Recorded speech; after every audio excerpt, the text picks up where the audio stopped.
A Reading Life, hosted by Bart, Meehan and Rebecca Vassarotti. Welcome to the show. I'm your host, Bart Meehan, and I'm with my co-host, Rebecca Vassarotti. Hi, Rebecca. Hi, great to see you today. And our guest today is Canberra author Karen Viggers. Welcome to the show, Karen. Thanks, Bart. I'm so delighted to be here. The show is going to talk about your writing life, but let's start with your reading life. What's your very first memories of reading? Well, I do remember the first time I borrowed a book from the library at school.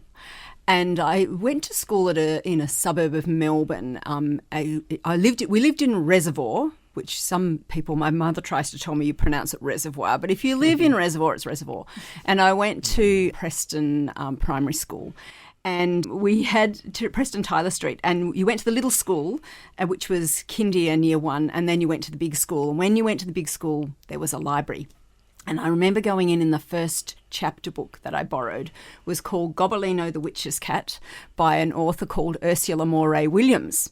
And I loved that book. It's about a cat that had been born to a witch and wanted to be an ordinary cat. And I just loved it. And I read it and read it and read it. And then when it's time to take it back, I didn't want to take it back. And then Mum got a call from the school library saying Karen still has this book. And I wept and I could not give the book back. So my mother had to, we didn't own many books in those days, but my mother had to take me to a bookshop at Northland and buy me a copy of Gobelino. But the next big important phase for me was when my dad took me for the first time to the Preston and Northcote Community Library. And it was the first time I'd been into an adult library, like a really big library like that. And I remember that hush that you get when you walk in. You know, people aren't supposed to talk much in libraries. And Dad just dropped me at the kids section. And back then I was horse mad. It was my thing as a child, was so keen on horses, like a lot of girls are. And I remember discovering and taking home, the first book I took home from there was one of Elaine Mitchell's books of the Silver Brumby series. And I adored those books because not only were the stories wonderful, and I was an outdoors kid, had a little farm in the Dandenong Ranges, and I spent all my time outside with the cows in the paddock and hanging out with the neighbours' horses in their paddocks. But I loved being outside and I loved landscapes in the bush. We had a bit of bush on that farm. And Elaine Mitchell's books, of course, are set up in Kosciuszko National Park, and she writes about animals, which I loved, and, of course, the beautiful landscapes. And in the front of her books, there was always a map of the high country. And I remember feeling like I knew the place before I even went there. But a funny story was my mum was a school teacher, and so she knew how much I loved these books and kept borrowing them from the library. And she said, Karen, why don't you write to Elaine Mitchell? So I sat down and I wrote her a little letter about our farm and about how I loved horses and how much I loved her books. And back then, there weren't many publishers in Australia. So my letter had to go all the way from Melbourne to London to Heinemann Publishers, I think that was her publisher, and then come back to Corryong where she lived. And she wrote to me, and I still have all the letters that she wrote to me. We had a correspondence going for years. Oh, wow. And then I met her when I was about 21 and I was going up through Corryong, and Mum said, why don't you get in touch with Elaine Mitchell and let her know you're coming? And I said, she wouldn't want to. Been years since we'd written. Mm. And I thought, she wouldn't want to see me, but my mum's quite persistent. So I sat down and wrote a letter. And she said, yeah, come for morning tea. So I went to her beautiful property and we talked about horses and books and swam in the Billabong. And anyway, that was my beginnings in books. I was always a very big reader. Do you think having met an author maybe sparked some of that idea that you could become one yourself? Well, even before I discovered the Silver Brumby books, I was writing stories, so I think it was innate. But having met her later on, I'm sure that was instrumental in me becoming a writer. I always wanted to write books, but, life gets in the way. And also, it's not, I don't make a living, even with having had success with books in France and nearly sold 1 million copies, I don't make a living from writing. So lucky I decided to become a vet. Yes. Well, that's interesting too. There's interesting correlations there because you came up on a farm and you were reading the Silver Brumby books. Was the reading or the farm life influenced your decision to become a vet? Oh, definitely. Yes, because I rode horses. We did eventually get horses, and I did all my pony club certificates. And when you do pony club certificates, part of it has a veterinary element, and I really enjoyed that. So when I got to about year 11, well, let's go back a step. When I was about 11 years old, my ambition in life was to be a writer. I wanted to be an authoress, which is shows how old I am. And I had an uncle at a Christmas do say to me, oh, well, you can't do that, can't make a living as a writer unless you're a journalist, and have to be a really bad, mean person to be a journalist, which is wrong because I know lots of nice journalists. But he killed my dreams of becoming a writer. And so I just sort of wrote for myself for many, many years. But when I got to year 11, I really didn't know what I wanted to do. And then Mum said, oh, why don't you become a vet? And I said, oh, that's a great idea. And she said, no, be a doctor. And I said, no, I like animals. Little did I know at the time that 90% of being a vet is communicating with people, which I do really enjoy. So, your love of animals, did that draw you to stories about animals? I mostly read horse books. I was just a horse-crazy young girl. Interestingly, though, when I got my first pony at about age 11, I didn't read horse books anymore. I moved, and high school, there wasn't much time. I was very studious, and there wasn't much time to read anything other than the prescribed reading at school. So I didn't get to do as much reading then. Let's talk about prescribed reading. For all of us, there are books that was on the curriculum that we love and books that we utterly hated. Can you remember the ones you liked and the ones you hated? Well, I loved doing Pride and Prejudice in Year 12 because I think I'd already read it, and I just loved all the character development, character interactions, and Jane Austen's sense of humour and her really elegant way of building a story. But I remember we had to read The Go-Between by L.P. Hartley, and it was I really suffered reading that book. Didn't really get, I think we were too young for some of the themes in it, or I was, because my life was horses and study and school. That was pretty much it. And I think sometimes when you study a book, you go so deeply into the themes that it can kill it for you. Like sometimes you're looking for stuff that's not even there. I mean, I guess now as a writer, one of my joys is when people find things in my books that I didn't know was there. But I think sometimes you can study it ad nauseum at school. And my daughter, she loves books and reading too. And she started doing university English, and she just found it insufferable. She said, I don't want to be told what to read and what to think about it. And if you don't think what the lecturer wanted you to think, then you weren't marked down. And so she decided she wasn't going to pursue the English side of things and just read for pleasure. Yeah. And I think you're right. There are lots of books there that are almost seem to be designed for studious analysis rather than necessarily enjoyment. Well, I guess, there's high literature and some of those classics. And the way we read these days and we write these days is very different. So you have to be willing to work, I think, when you read some of the classics. And you still get a lot out of them. I do love to go back to the classics. When you talk about high literature, I mean, people would I suspect, put Jane Austen in that group of classic literature. She's very readable. She's very readable and incredibly marketable too, even a couple of hundred years later. It's interesting though, that idea of high literature. Like, you'd sort of put Shakespeare in that vein as well, but certainly at its time it wasn't high literature. It was literature of the masses. So it's interesting how these things can evolve over time and how language evolves, because that was probably the language of his time, Shakespeare's time. And so I do think for the modern era, I find Shakespeare is more accessible when you watch or listen to it than until you get into the rhythm of trying to read it. But for some people, that can be really hard. I think even watching it, you need to Have settle down, or just settled in. I always find when I go and see Shakespeare, I take the first little while to go, oh my gosh, I don't know what's going on, and then you actually settle into the group. The themes of Shakespeare are timeless, because I mean, you could take Macbeth, my favourite Shakespeare play.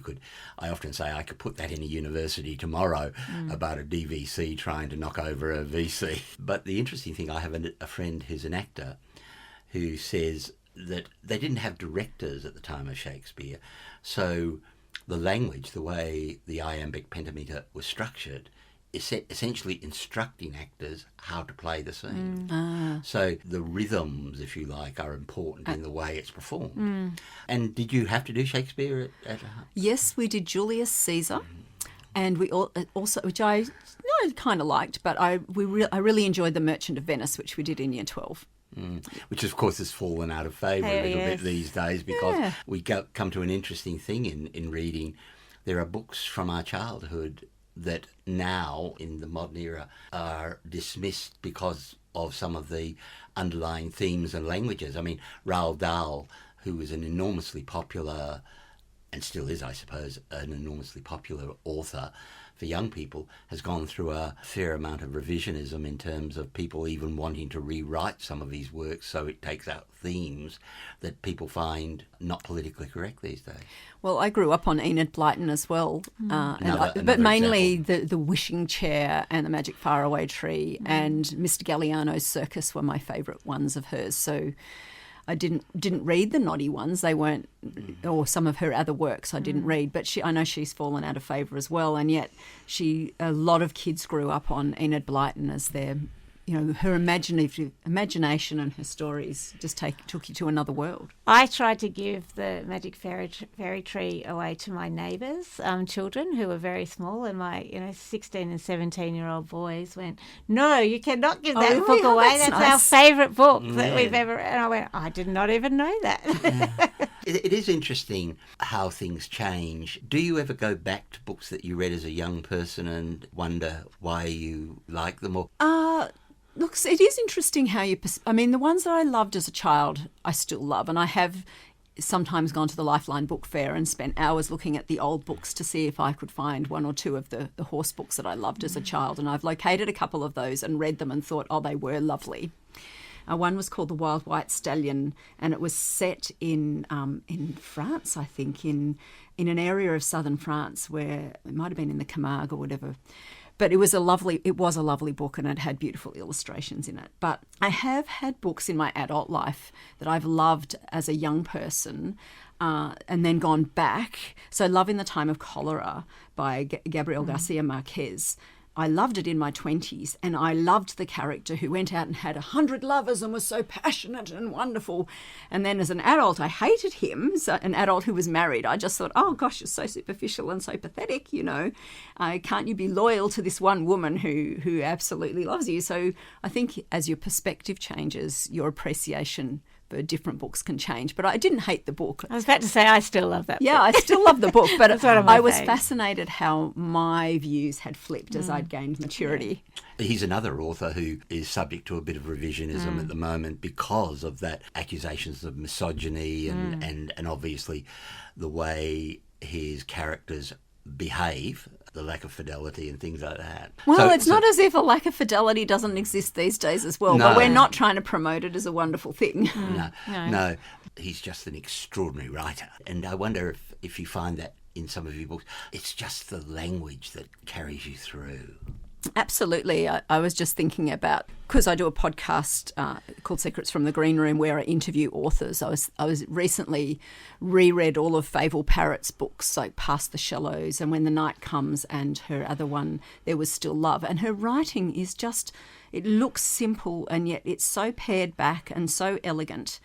And so I really enjoyed rereading her work. But there's a story there as well, but some of the books are are quiet, but I don't mind that because the language carries you through. But I do agree that beautifully written work, if it's not too pretentious and not too laboured, can really be a wonderful thing to engage with. I find some books I just have to stop and go back and reread the passage because they're just so wonderful. Yeah, and isn't that a lovely part of reading?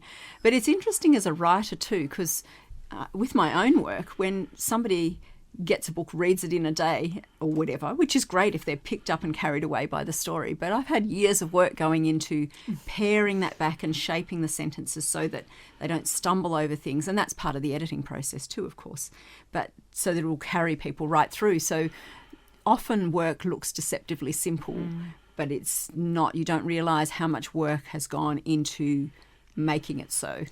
It's interesting too. I've read a number of books that talk about the writing process, and I always find those really interesting as well. That sort of introspection and reflection of writing. I don't know if you've read "Widow for a Year." No, I haven't read that one. I've Just got a trying lot to of books. I'm trying to remember who it's. John Irving. John Irving. Oh, yeah. okay. And that, I love that book. So very intense, but he does a lot of reflecting about the writing process through that book.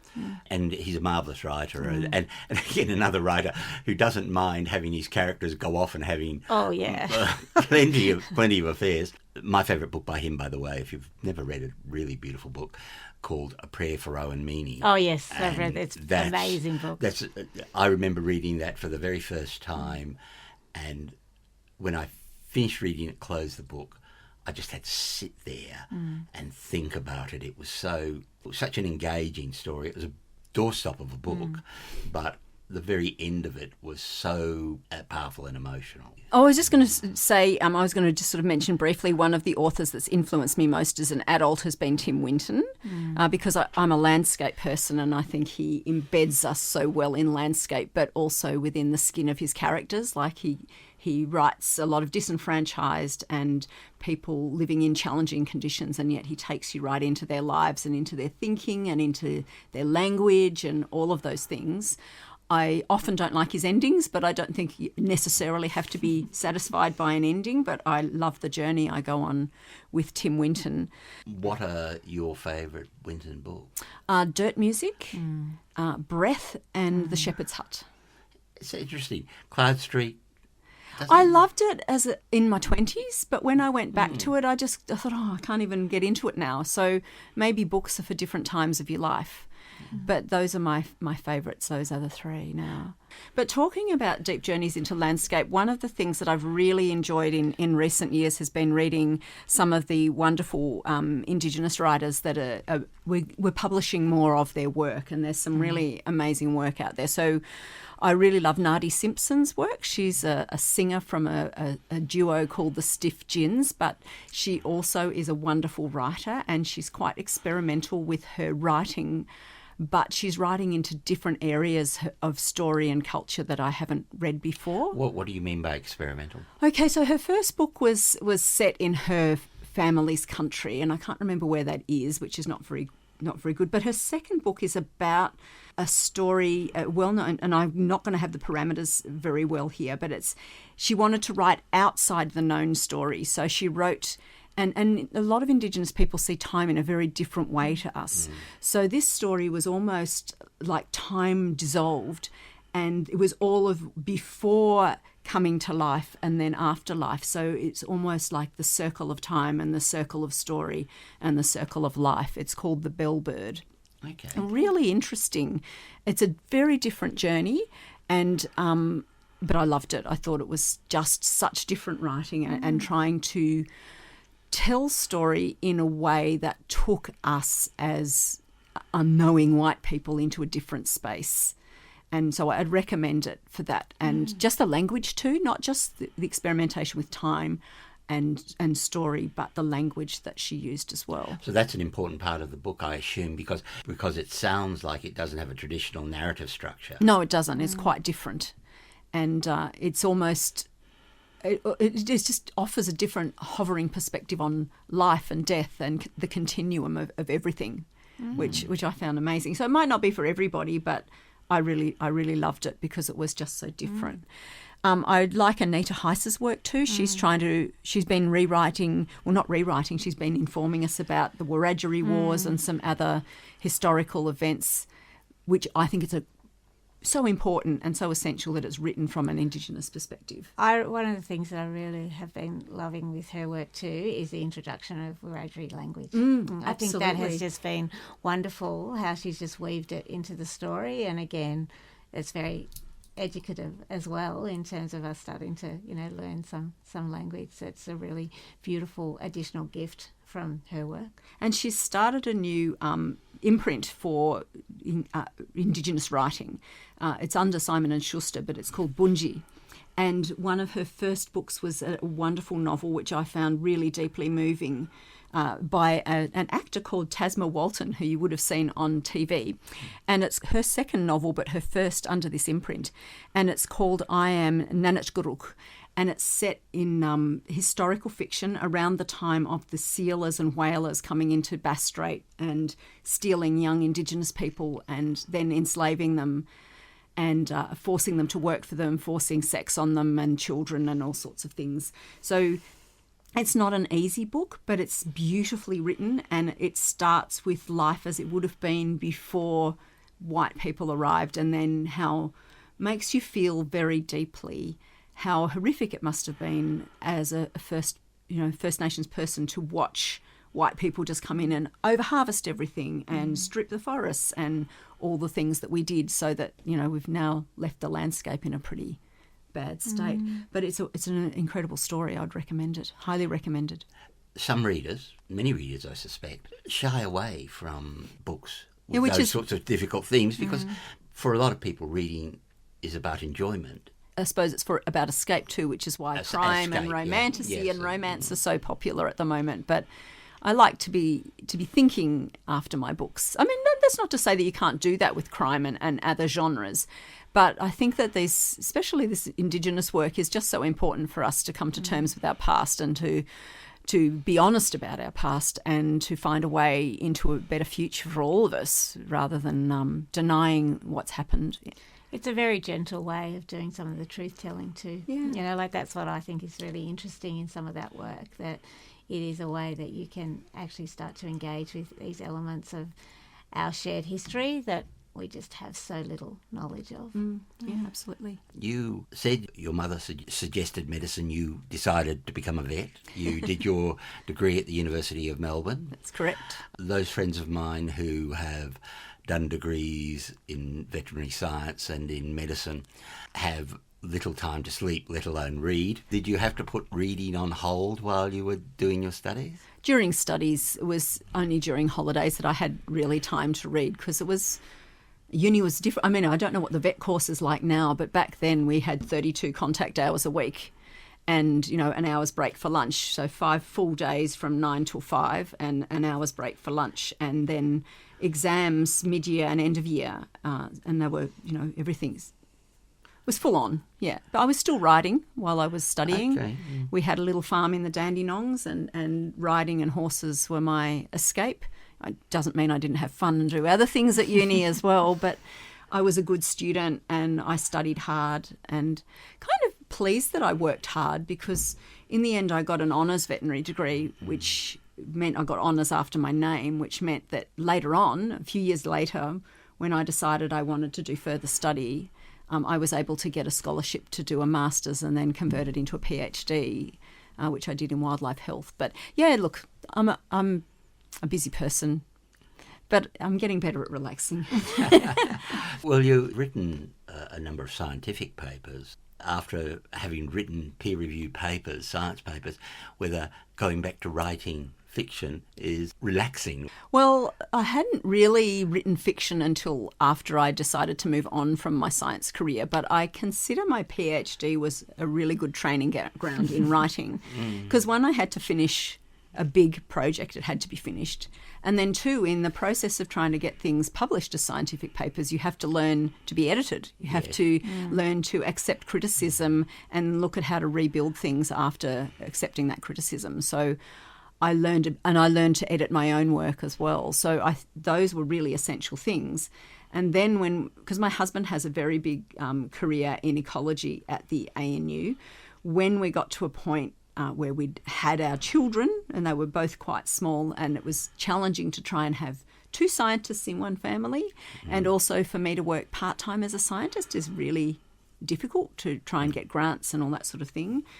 Then my husband said to me, "Oh, well, look, you've always loved writing, so why don't you look after the kids, work part-time as a vet, and write in your spare time?" And I'm like, "Oh, that's a great idea." Yeah. You actually said that as a young person you were always writing. So what were you writing as a young person if you weren't writing fiction? I was writing diaries. I did write fiction. I wrote books when I was a kid from year 3. I had a fantastic teacher who really encouraged creative writing, and she'd give you if I finished work early, she'd give me a topic and say, write a story on that.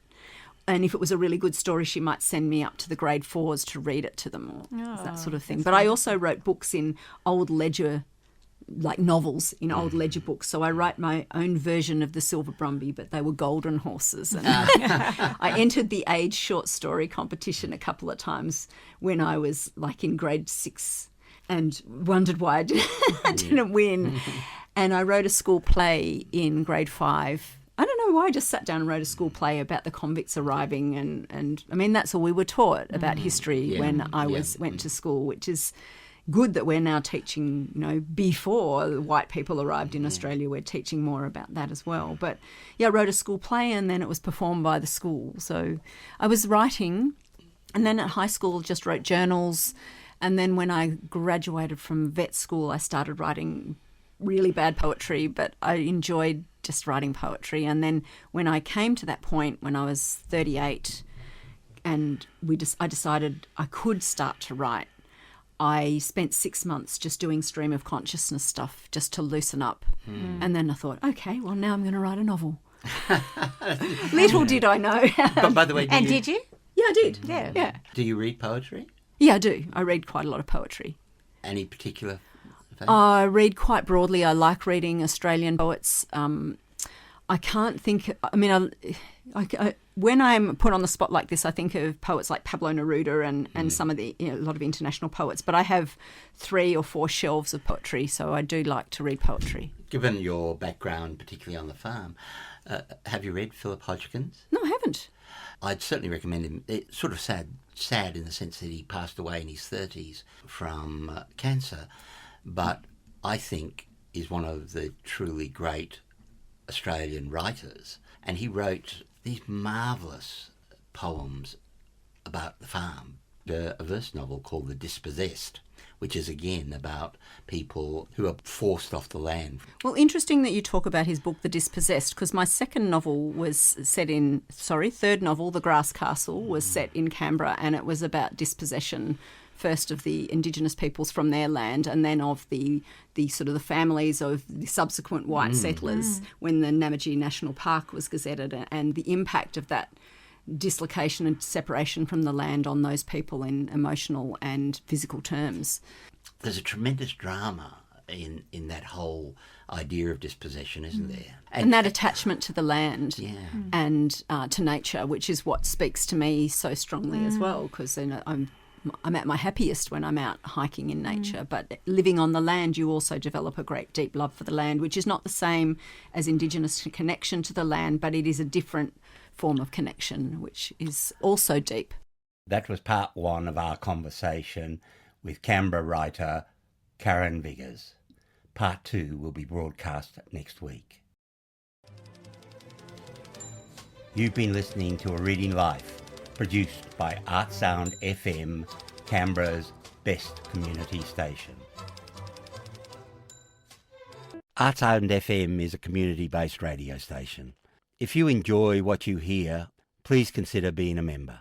Go to our website at artsound.fm for detail. Why not buy a unique gift for family and friends who have everything?